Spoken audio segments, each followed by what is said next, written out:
There's a lot that appeals to me about nature and wildlife, and I feel like I am the only person on the beach. I'm by myself. I don't hear anything else, and it just is a very peaceful feeling.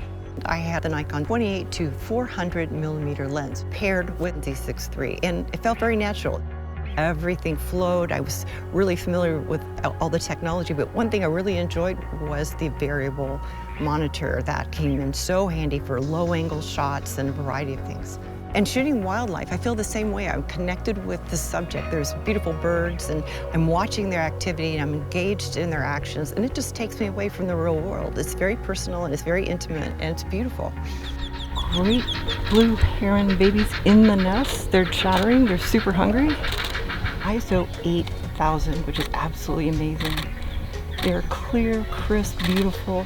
One of the things that struck me about this camera is its low light capabilities. That's one of the differences that separates this camera from others. I love roseate spoonbills, and there's something about shooting and taking pictures of birds where you just lose yourself in the subject. I love to work in the world of slow motion. One of the things I loved about the Nikon Z6III was the frame rate, 240 frames per second. So this is something that anyone can do, and they can create these beautiful slow motion videos and tell their story in a different way.